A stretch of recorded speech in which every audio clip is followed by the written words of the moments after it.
thank yous to our board members. Our organization really is volunteer run. I'm the only staff member and I'm part-time, so we can't do it without our board members. I do have a few here. Thea Burgess is our president, right here.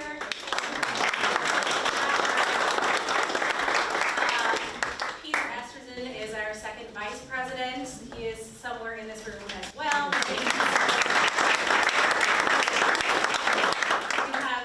Volunteers who've made this event possible from our programs committee, including the Dutchess County historian Will Tatum, who is chairing that committee. He's somewhere in here. He's my husband also. So many thanks to him for supporting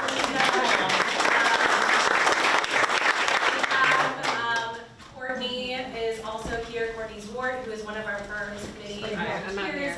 And Gloria is another one volunteering as well. And I don't want to forget any other names, but if you are, and Kirsten Bamford is volunteering, and she's been helping out with the Tivoli merchandise. So if you want to chat with Kirsten and find some fun Tivoli merch, especially the Tivoli's book, which I highly recommend if you haven't read it, go check it out at the merch table.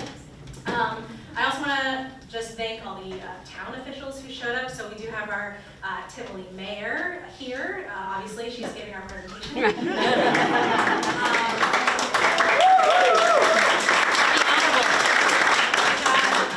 Town board member Christine Kane here as well. Dutchess County historian gets in that list of town officials. Our county officials, my husband, Will Tatum. Any other town officials or county? I don't want to miss anybody. Okay, I think if you let me know. Sorry, and Tivoli officials? Who is a Tivoli official that I'm missing? Oh, anybody? we have our village clerk. We have our village Chris clerk. Cleveland. Oh, great.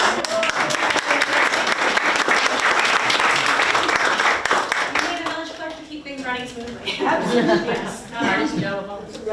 Yes, and I'm sure we have many town Red Hook people in here. So the reason why we're doing this is because we recognize that the town consists of 2 villages, 3 hamlets, and what did I miss? But it's a town of 3. But hang on, this is it's easy. 1 town, 2 villages, 3 hamlets, forever. Forever. So we are the town's historical society. We have a lot of collections of Tivoli in our story studio. If you haven't been into our archive space, I highly recommend. We do have open hours if you'd like to drop in and see what we have in the collection. We also have appointments if you want to make an appointment to talk about your family history or your town history. I'll point just a quick nod to the Meads, who donated a huge Mead farm collection last year. We were able to do a wonderful exhibition about farm history last year, and a lot of those were their photos, which we really appreciate. So if you have any family collections that you'd like to donate or just scan and have them returned to you, we can do high resolution scans. That way you have a copy and we have a copy. That's something we can arrange. Just let us know. So before I give this over to Emily, I just did want to give a little bit of background about who Historic Red Hook is, what we're working on, and some of the fun programming that we're doing this year. This is just a triangle. I'm gonna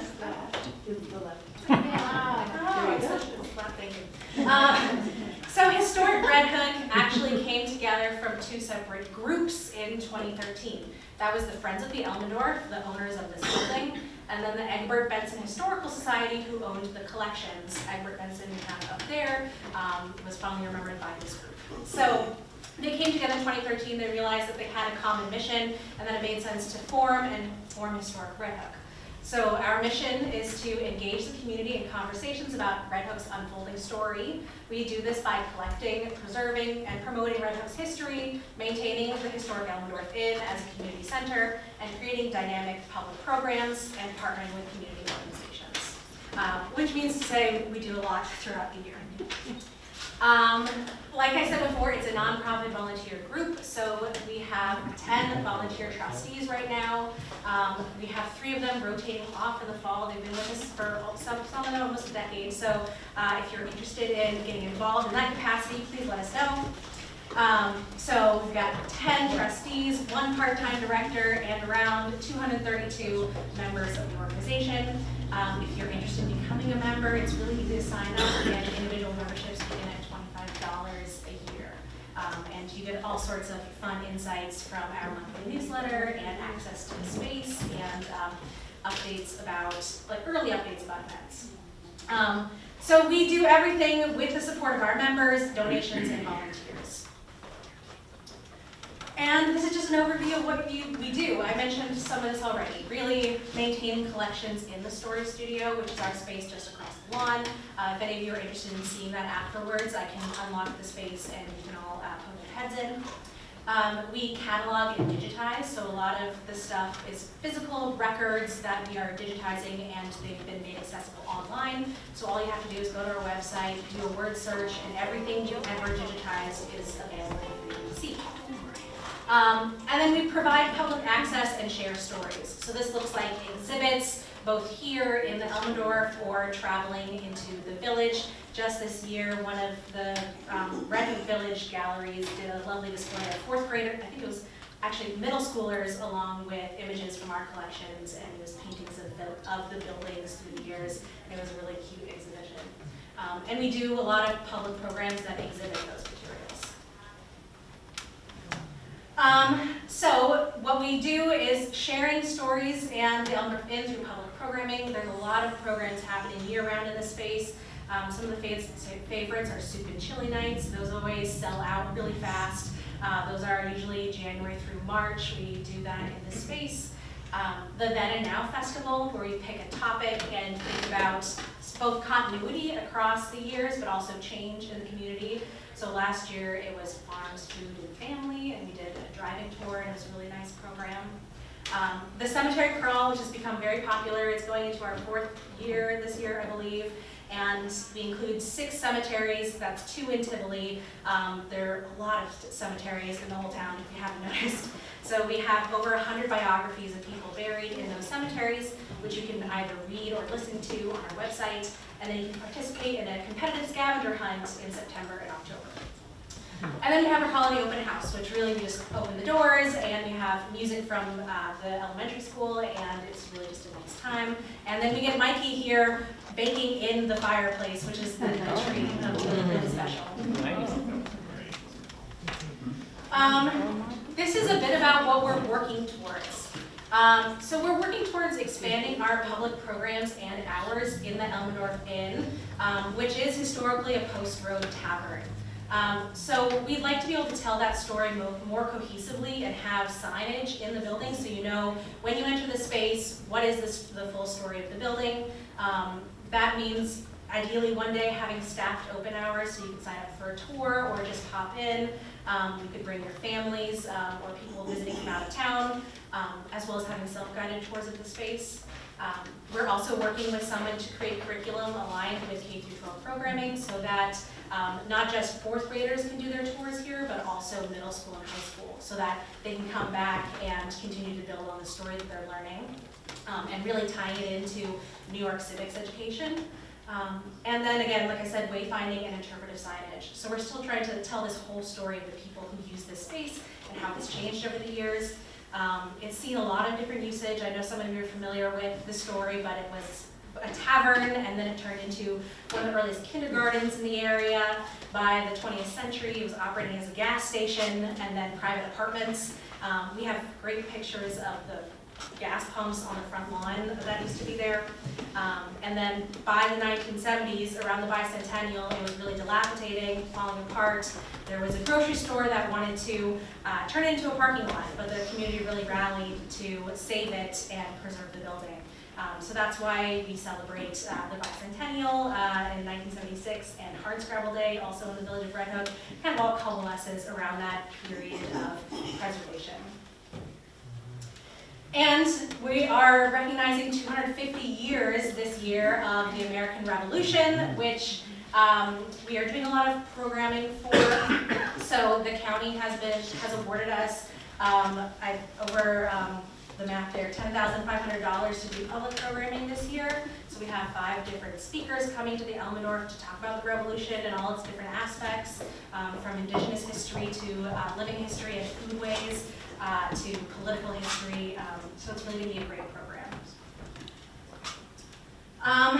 Here are all of our upcoming events. They are on the sheets that are on your chairs. If you have any questions about upcoming events, just ask one of us, and feel free to take a look at our website to learn more about those events.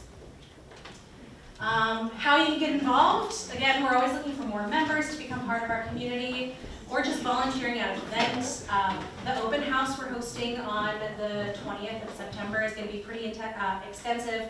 We have a woman who will be cooking in the fireplace all day. We'll have the Elmendorf Spinners Guild showing their spinning and weaving, and it'll just be a really busy and wonderful day.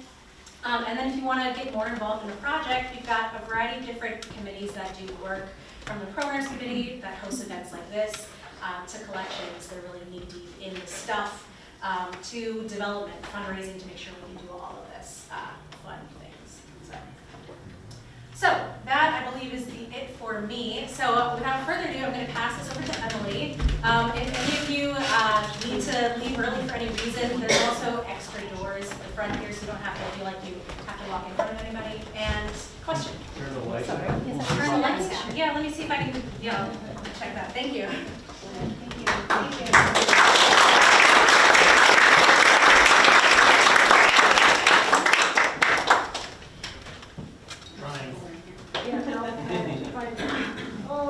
Oh, and let me switch back to your presentation. Oh, yeah. So close. Let's see.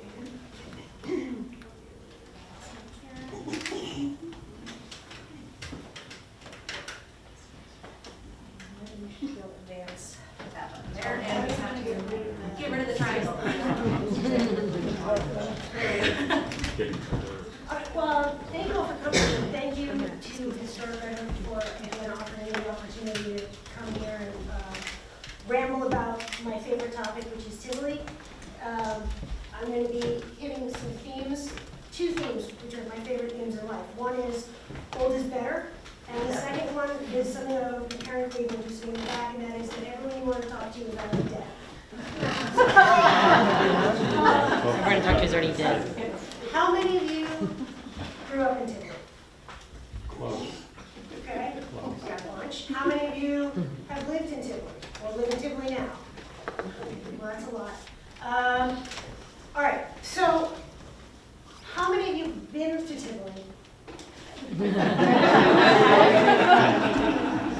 So everybody in the room knows that there's something about Tivoli, right? There's a feeling, there's some sort of, I don't know, vortex. There's something that bubbles up from the ground, right? There's a special feeling there you get when you drive in and you see that late 19th century streetscape, right? It transports you. And nobody comes to Tivoli and leaves going, I hate that place. Nobody. If I defy you all to find me someone who will say that.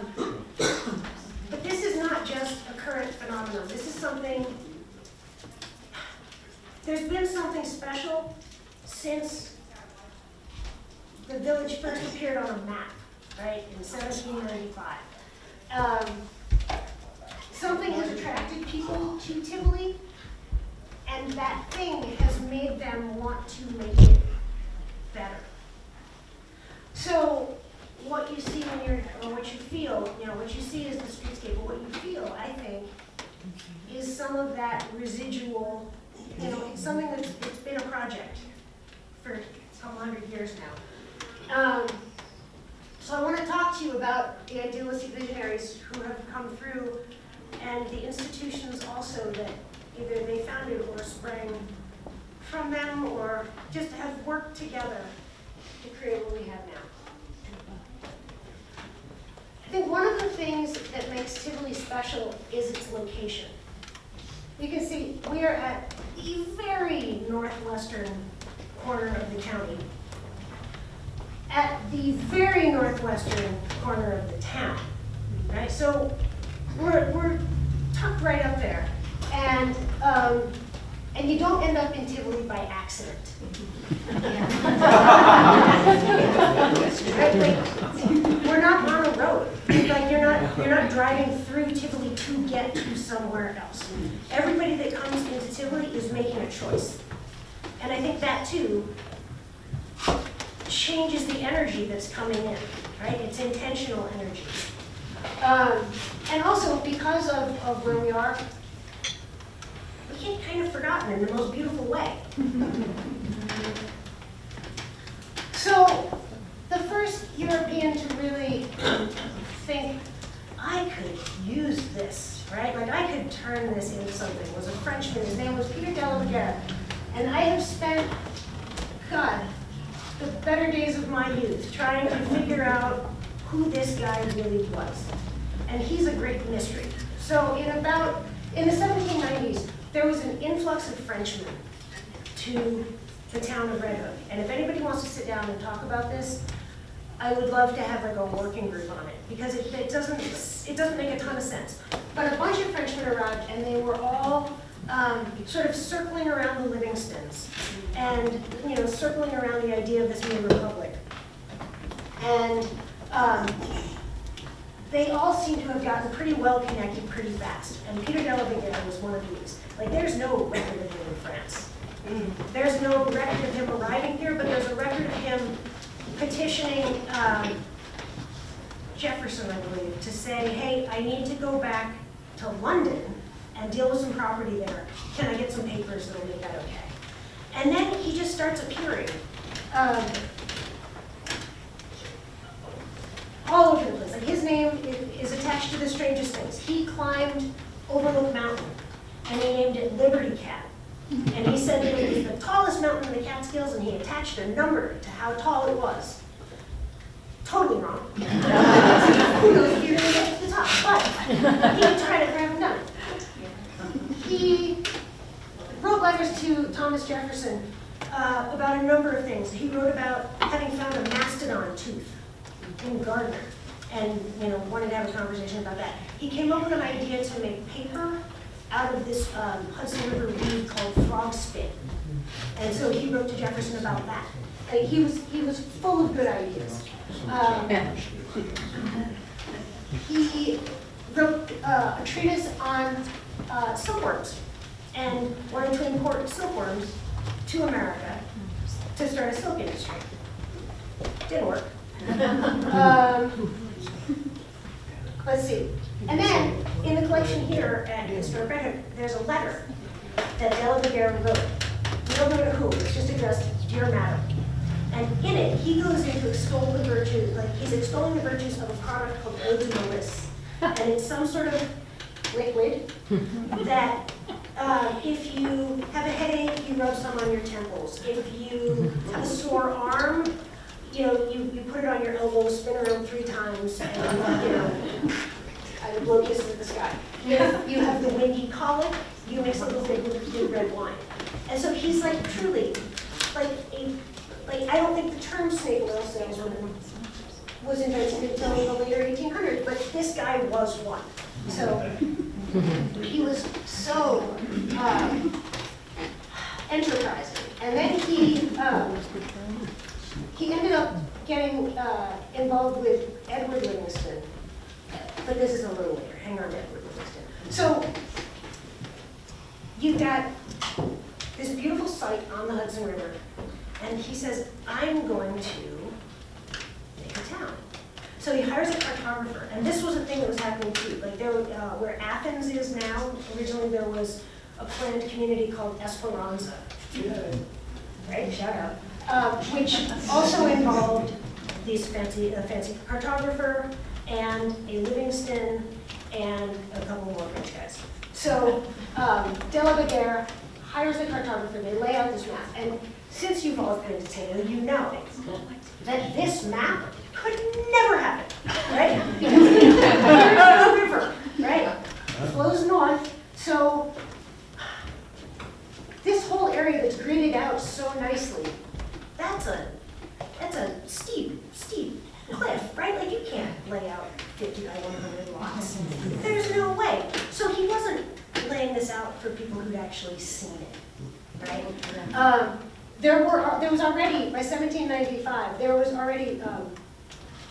there were warehouses on the north rim of the bay, and there were like New York merchants who would have outposts up here. Because in the same way that New York City feeds, or New York City is fed by the Hudson Valley now, right, through farmers markets, it was fed by the Hudson Valley then too. So if you are a New York City merchant, you want to have an outpost in Tivoli. So these things already exist. He lays out this grid, and these little S's, so this map is in the mayor's office, and it is just the coolest thing. If you want to come by and see it, please do. These little S's, I think just means that he sold these lots.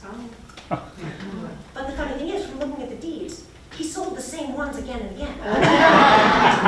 Smart man. So he was like the original Ponzi scheme. Backyard.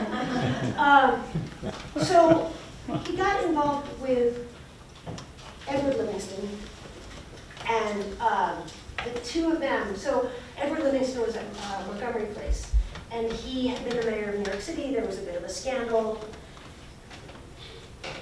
Either it was his scandal or it was somebody else's scandal, and he took responsibility for it. But the two of them, De La Valliere and Livingston, ended up, when Tivoli fell apart, heading for New Orleans, where they got involved with a land deal that was truly Dickensian. And the court case went on for 40 years, right? Long after De La Valliere was dead. De La Valliere died in 1807 in New Orleans, penniless. And Chancellor Livingston foreclosed on the land. But we still have this map, which, you know, is the biggest idealistic document ever. And it had, you know, you can see his intention, other than reselling lots, yes. But, you know, there's Flora Street and Commerce Street and Plenty Street and Laws Street and Friendship Street. And some of these still exist. Like, there is a Flora Street, there is a Friendship Street, there is a Spring Street. But that's all that remains of that vision.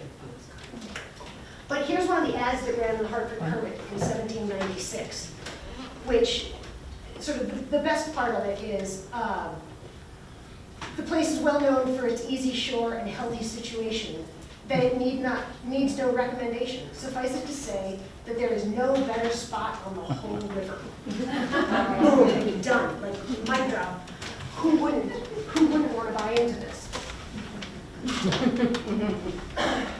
So time goes by, and you end up having, you have two settlements, right? Down on the river is called Tivoli, because De La Valliere built himself a house down there, and he called it the Chateau de Tivoli. And, I mean, he named his entire settlement after Hadrian's pleasure grounds outside of Rome, right? So it was extremely good marketing.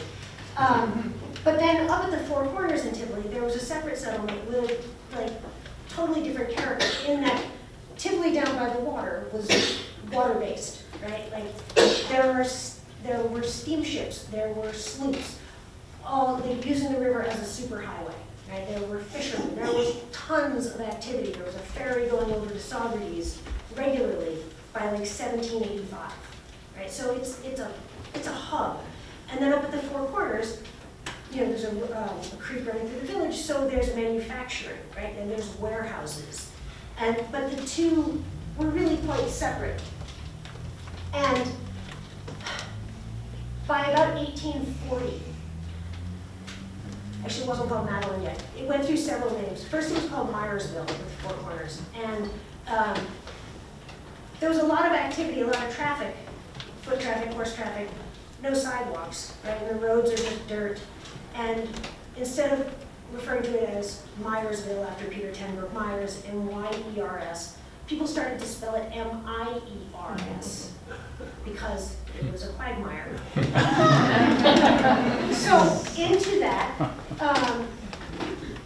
stepped John and Margaret Bard. And the college had been established down at Annandale, and they really felt a responsibility to the surrounding community. And Myersville needed help. So they sent a missionary. And this guy is the hero of the story. The Bards sent James Starr Clark, who was a native of Connecticut, and he was a recent graduate of oh gosh, somewhere in the city. And they sent him to Tivoli, or to Myersville, to set up a school. And so he got there, and he set up a school for the kids.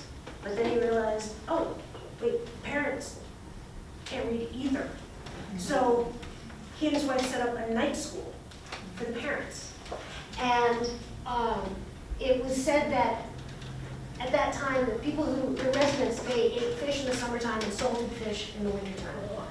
And that was it, right? Like, it was a pretty bleak life. And James Starr Clark was like, hey, let's talk about gardens. Let's talk about, like, backyard gardens. And that grew into a booming strawberry industry, which just totally took off. So James Starr Clark, I think he may benefit from the fact that I haven't been able to find out too much about him, but he seems like kind of a saint.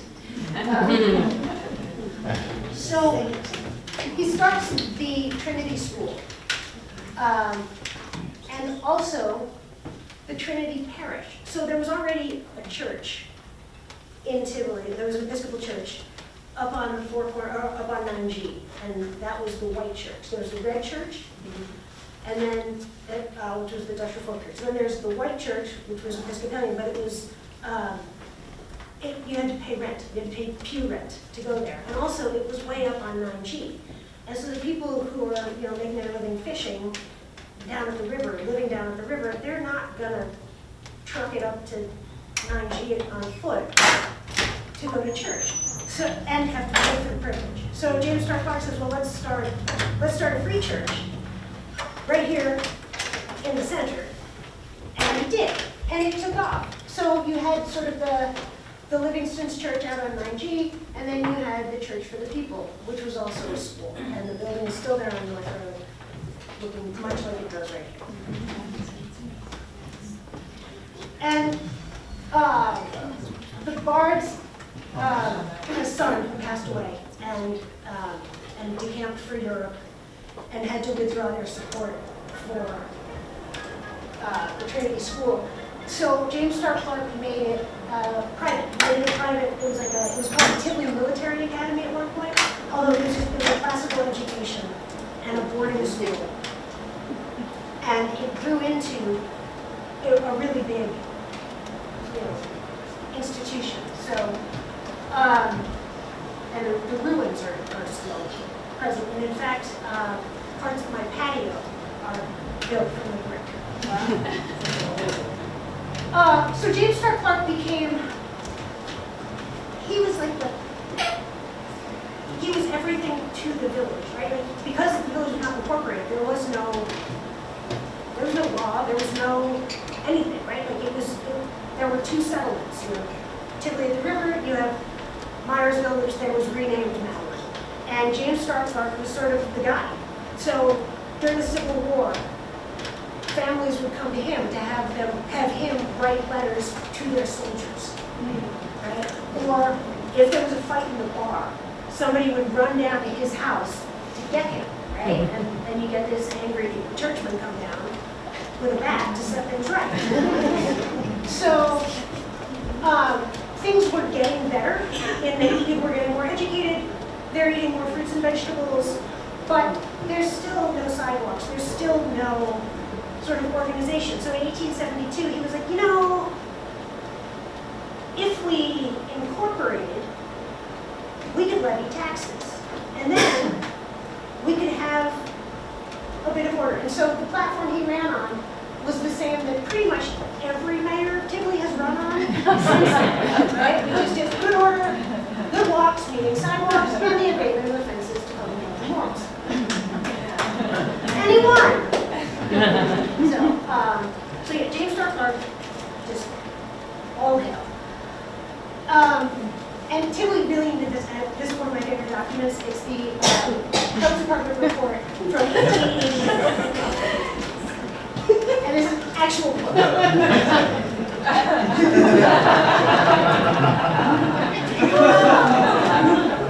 New T-shirt. Right?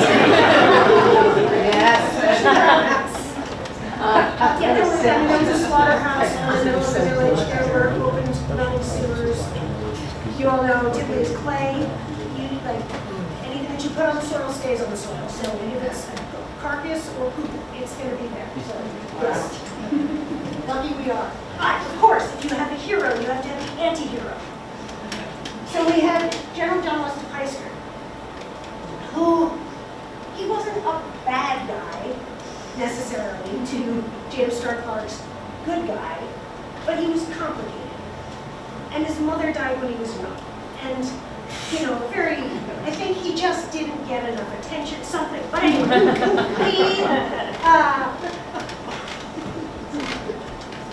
when James Stark Clark said, listen, we're going to appropriate, we're going to levy taxes, we're going to make everything better for everybody, John Lester Peister said, I want no part of that. And he had his lawyer like sue the almost village and say, I will not be part of this. Well, why? And he said, I will never walk on those sidewalks. Because he would ride in his carriage down to the river, right? Like, what did he care? So he had to pay taxes anyway, and James Stark Clark really enjoyed sticking it to him. But so James Stark Clark's at the heart, but John Lester Peister has the money. And John Lester Peister, I think it was two of his forebearers had been colonial mayors of New York City. And they were Huguenots, and they were the last family, I've heard, to continue to have their servants wear livery after the Revolution. So they were definitely like clinging to the noble past. So when you come to Tivoli, you will see, just start looking around. If there's a plaque, if there's a monument, probably like a 30% chance that it's got a De Peister name on it, because this guy loved putting up plaques, especially in the St. Paul's Church, where he, it is said, had his own section built where he could have a sofa and be comfortable. Which lasted, that relationship lasted for a few years until that, from about 1875 to 1892, when either, two theories, either he was asked to please stop putting up so many monuments all over the church, right, inside and out, or his dog bit the minister. In either case, he left in a fit of pique and paid to have the church that was across from the post office, the Murray's Church, he paid to have that built for the Methodists. And so that's like the spite church. But he also paid to have the village hall built. I wouldn't call him idealistic in the traditional sense, okay? And I wouldn't call him altruistic in the traditional sense, but he did build things for the community. And even though he hated his family and they hated him with equal passion, when he passed away, he left $30,000 or some insane amount to his housekeeper. So, and money to his cook, and instructed that his old horses be shot because nobody would care for them. So, complicated guy.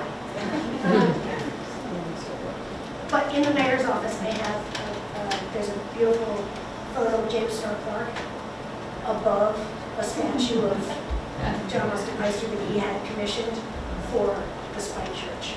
I like to see them at the same time.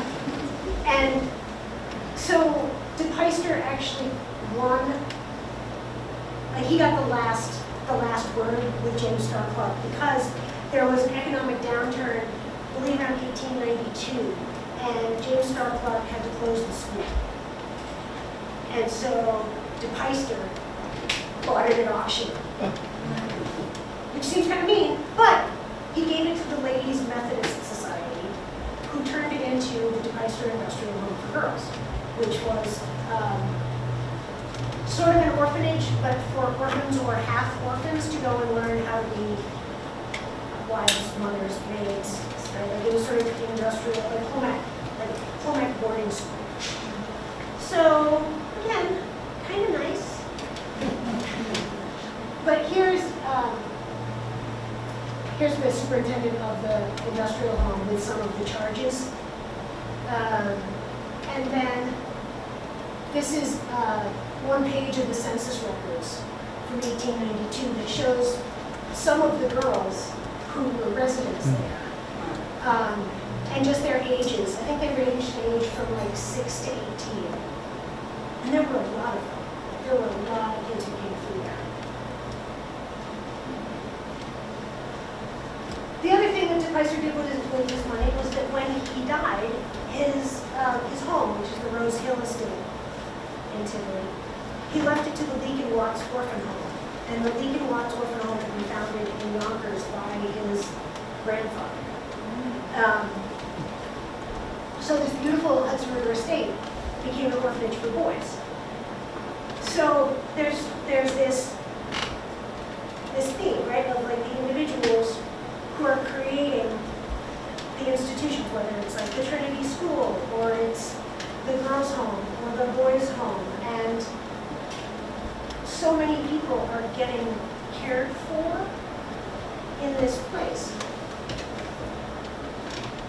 So then, the Leek and Watts home, it became, it had a lot of different uses during the 20th century. It was used to house the farmerettes during the 1940s, who were college girls who would come up and work on the farms because the boys had all gone off to fight. And so they were housed at what had been the Meister's estate. And then it was a different kind of church camp. And then it became the Catholic worker.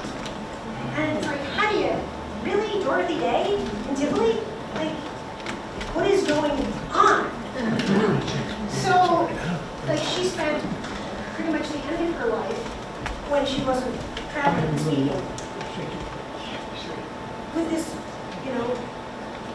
model community that she had found in Tivoli. Now, I have a friend whose mother ran a Catholic worker house, and she famously said that the Catholic worker is neither.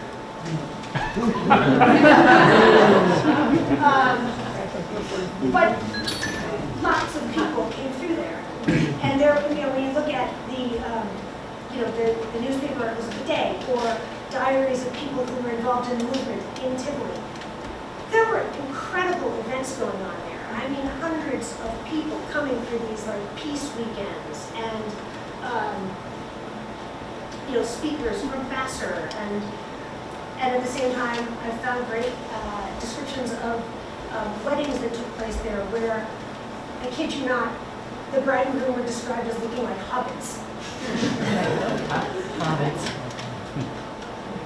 So here we have Dorothy Day in what was St. Sylvia's Church, which is now Plain Hall and will be a community art space sometime in the near future. And this is the old carriage house at Rose Hill and Dorothy Day. I think this would look really nice on a t-shirt too.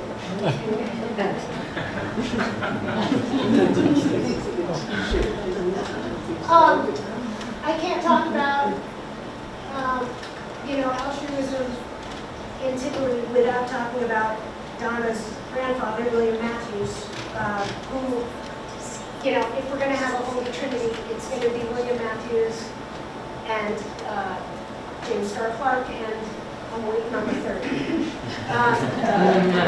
So he was a social worker, or no, I'm sorry, he was an Episcopal priest. There's an Episcopal theme here as well. He was an Episcopal priest who never wanted to wear a collar because he said that he didn't like the way that people talked to him in the collar, right? Like he couldn't connect in the same way. So he had the opportunity to start a retirement home in another estate, which is now part of our college. This is Ward Manor, and it had been built for an incredibly wealthy orphan. It had been completed in 1916, the same year that orphan went off to fight in World War I. And before he went off to fight, he threw a party in this place, unfinished. And the party was enormous. 3 days, people are sleeping on the floor. They're sleeping on the floor of the dairy barn. They're sleeping on the floor in the gatehouse. They've set up a dance floor in the barn. And there's a special train bringing people up from the city. Huge, catered by Delmonico's, giant event. And after the party, Hammersley, the 18-year-old, gets in his car, throws the keys in the bushes and says, "See you later, I'm out." Goes to fight in France, and he comes back, and he's like, "I don't want to be in the country. I am a young guy. I am loaded." And so he went and lived on Long Island, on the Gold Coast, Oyster Bay, and, didn't look back. And this place sat vacant until it was bought and given to the Association for Improving the Conditions of the Poor. And William Matthews turned it into a utopian community. Because the whole place encompasses 1,000 acres and several farms and this big house. So, still, when you go, next time you're going to Fisher Center, go into the Ward Manor dining room, and you will see above the door there's a plaque, and it says, "You must come home with me and be my guest. You will bring joy to me, and I will do all it is in my power to honor you." And that was it, right? Like, that was the ethos of the place. You didn't have to apply.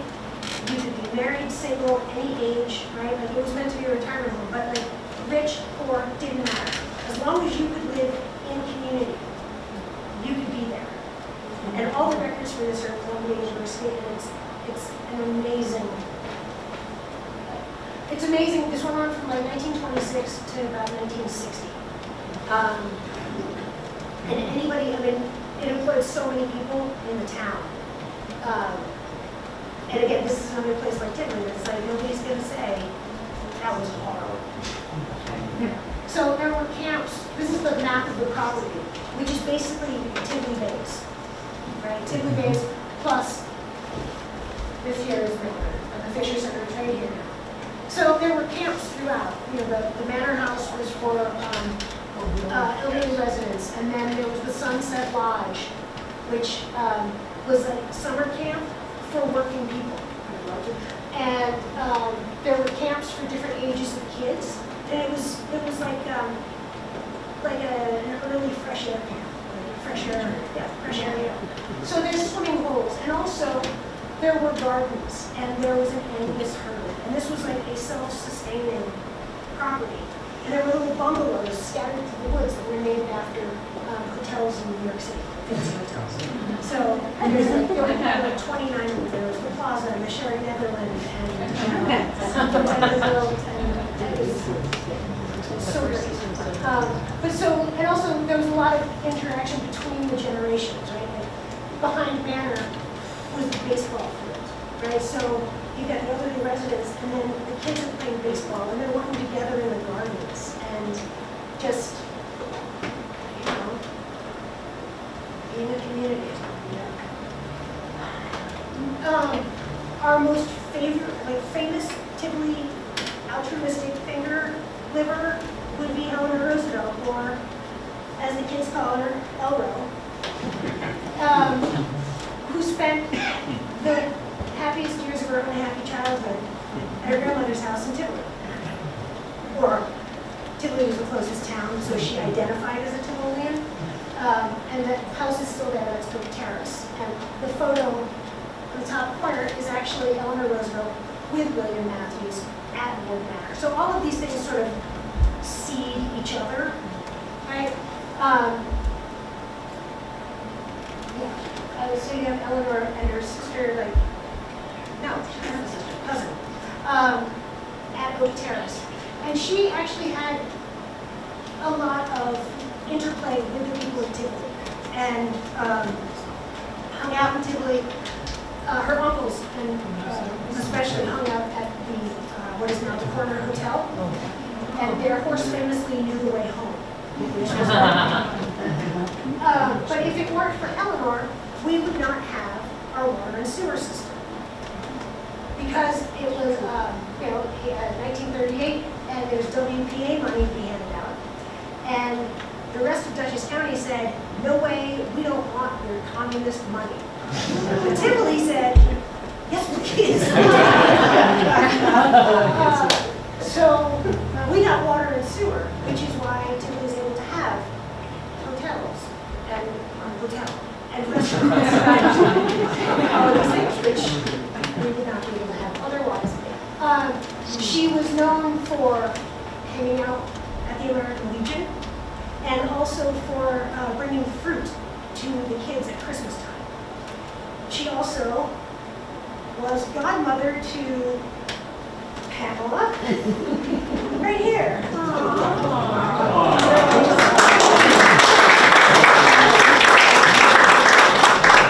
So Eleanor always gives a shout out anytime I talk about it. Because again, it's like we're this little forgotten nothing of a place, and yet people get attracted to this place and want to do things for it. And this is kind of funny, because I didn't know he was going to be here. This is my friend Larry Cox, who came to Tivoli on a walk. Larry started walking from New York City, looking for a place.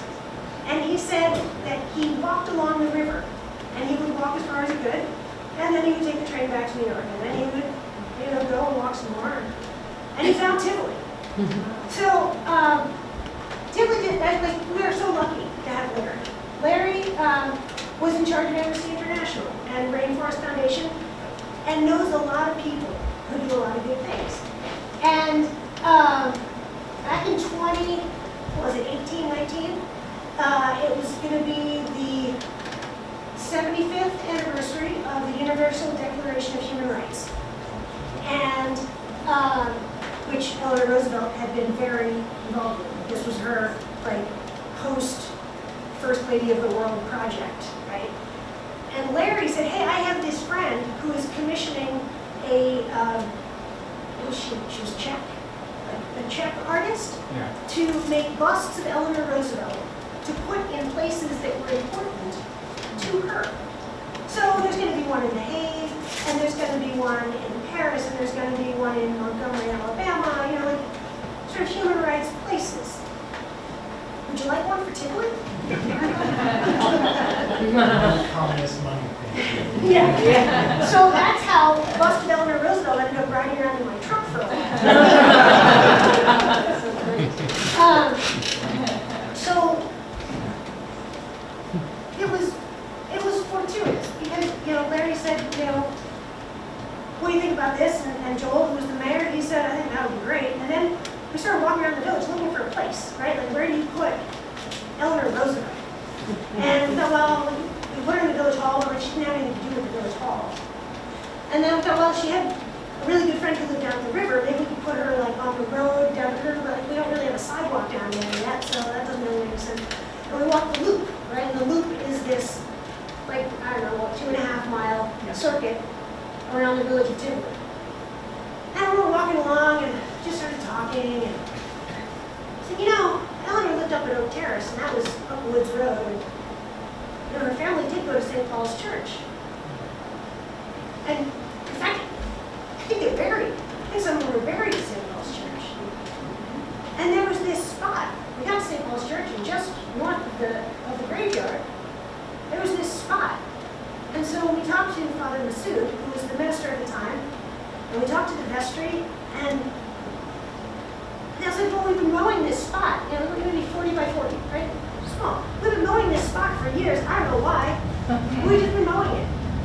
Like, well, maybe this could be where she goes. And so it became a project to make a little pocket park for Eleanor. And it came together. We had a wonderful, human rights weekend with speakers, some of whom are here today, and now there's this beautiful spot where if you walk the loop, you can sit down. And the quote that we really grabbed onto from Eleanor's speech to the United Nations about the Declaration of Universal Human Rights was, where after all do human rights begin? In small places close to home. So, you can come and you can sit there and think about, human rights, or you can just drink your coffee, or you can do whatever. You can just feel Eleanor there. Oh, damn, I missed a slide. All right. Well, I'll just tell you, when the excavation was being done for the Eleanor Roosevelt Park, the guys from Phantom Gardner found a spoon, and it said Lincoln Watts on it. And it was like, oh, it's a little.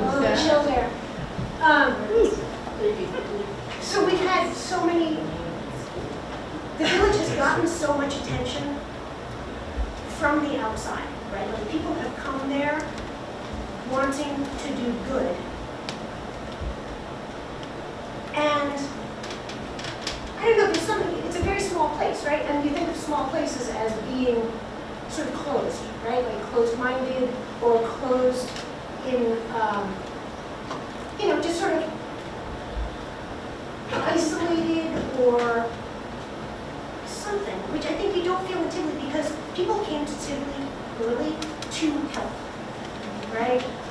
And so I think Tivoli has been able to internalize that and give it back and be welcoming, whether it's to, orphans or whoever, right? Like Catholic worker, art students, like me, anybody, right? Like you can come to Tivoli and feel it. But I like symmetry, so I want to bring this back to another crazy Frenchman, right? Like we started with crazy Frenchman, let's bring it around. This guy's actually a Swiss aristocrat who came to Tivoli in the 1980s, which is sort of at the low point of Tivoli. The train station is closed, the school has closed.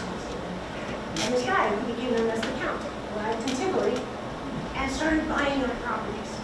Lots of properties, like 40, 50 properties, with this vision that he wanted to create sort of the Potemkin village and bring his friends up from the city to have a bookstore, a gallery, all these little things in this place that had basically been shuttered.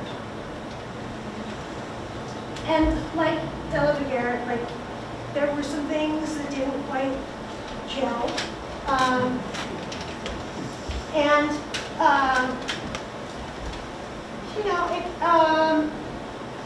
It lit a spark, right? Like it sort of brought a little zip back into Tivoli's step and got storefronts that had been closed open again, albeit briefly, and maybe we're just a hotbed of aristocrat loving communists, but oh, so bad. Anyway, they're really sweet spot. So,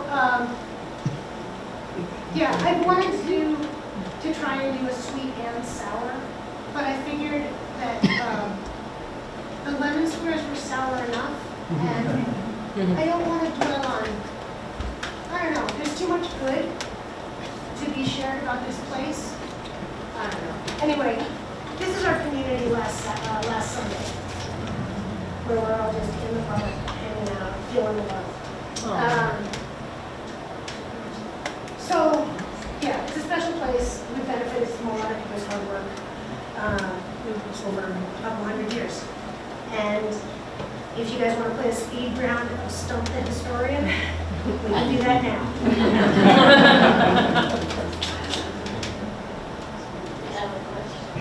All right, Donna?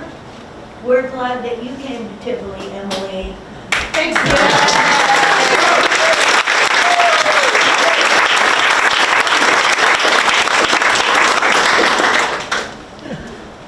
What town is Oak Terrace actually located in? Technically Claremont, isn't it? Yeah. Zip code wise. Oh, okay, so we have Germantown over here who wants to pretend that Eleanor Roosevelt belongs to Germantown. I'll fight you. What about that train station? When did it close? I still see a little bit of cement down there. It looks like maybe it was a platform or something. Yeah, so there was Tivoli was like a hub for the railroad, like all the section supervisor, a guy named Watson Otis, lived in the village. And so all of the work crews would go out from Tivoli, and all of payday you came to Tivoli to get your check.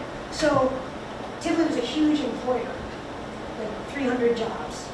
And after Otis died, and technology changed, right? Like automobiles, trucking, the train service, I think passenger service stopped in the early 60s, and then freight stopped just a couple of years later. But there were all, like down at the river, there were all sorts of train-related apparatus and buildings and warehouses and ice houses, all sorts of things. Yes? One of the Chrysler's sons buried in that cemetery next to Eleanor's place. Next to Eleanor's, That church, the old church. yes, oh, it's St. Paul's, yes. Yeah, DePeyster is there too. DePeyster, and I think his whole family. And when he died, he wrote that he wanted his coachman to seal up his crypt and throw the key in the river. So, yeah. He couldn't get out or something. He was nervous. Is there a John Jr., I think John Jr.? Yeah. He raised the first federal flag over Richmond. Thea, which brother? So it was Johnson. So if you're interested in anything about Tivoli with the DePeysters, I'm certainly not an expert, I just got pulled down into that vortex with the cemetery call. But if you go to our cemetery call and there are bios on the general, his wife, who they had a spectacular divorce, good for her, not so good for him. Also, there's 3 sons and daughter. And yeah, and then the Johnston ran against his father for mayor. Right. And Johnston won, but then the general's like, okay, fine, Village Hall no longer available to the village. He locked the door. Ooh. My son's fire company, not coming in. Village board, not here. And it wasn't until after DePeyster died, and in fact 20 years later, that his granddaughters sold the building back to the village for it all. But the general outlived all of his children. No, I went looking around there, it's all just unmarked. There's no indication that they're there. So they're there in the crypts, right? There's the That vault? there's the vault that is the general's, and then one next to it, I believe, is Johnson. But yeah, the wife is buried in one of the brothers' vaults, and the beloved daughter is buried outside the vault. Because there's a monument to the daughters. There's a monument. Yeah, there's a monument. But yes, it's on the cemetery wall. Yeah, hi. How do you think the arrival of Kotzebue Cultural Park has affected Tivoli? I don't know much about the history of that, but I know that a lot of local people go to performances and take classes there. Totally, yes. Kotzebue, I think it was, I think it arrived back in the late 90s. And so it's the International Dance Center. And now it's, like, it was pretty dormant. Like, there would be little, like, lava spurts every once in a while. And then maybe 5 or 6 years ago, it really took off. And so it's amazing. I mean, they're doing residencies. They have dancer camp in the summer and just tons of events. And oftentimes there are discounted tickets for residents at the library.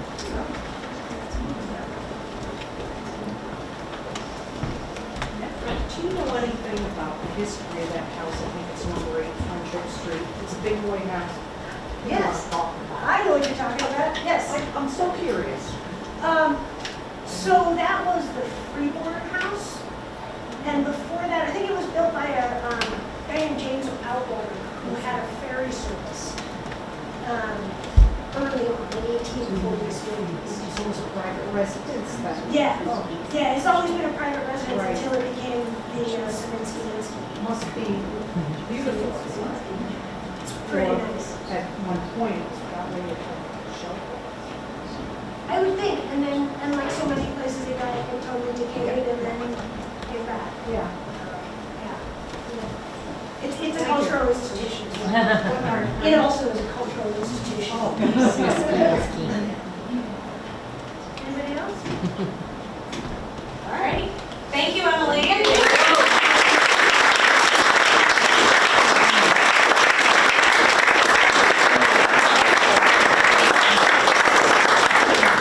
It's really special to have Emily here. And before you all go, I do want to show you, since we don't always have the town historic at our beck and call to ask questions, you can go to our website at historicredhook.org.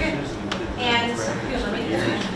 If we go to research and explore our collections. What's her name? Susan Mays. Hang on. She did all the draft work. You can do a quick word search into our, if I have internet, let's see if it works. That of course will delay the process. This normally very quick, but if you have Wi-Fi in an old building, you know how it goes. Well, maybe I won't get to show you. It's gonna load there. So, if normally you're able to bring this up, type Tivoli into the word search, and you will find everything that we have from Tivoli on our website. I invite you all, if you're curious and want to stay longer, our archives, I'll open up and I can show you that space. We have, for those of you who didn't get any lemon bars, there are a few left for those who didn't. Don't all run. And there's some lemonade and iced tea in the other room, and we're around to answer your questions. And I just want to thank you all again for coming and bearing with us through the heat in this room. We do really appreciate it.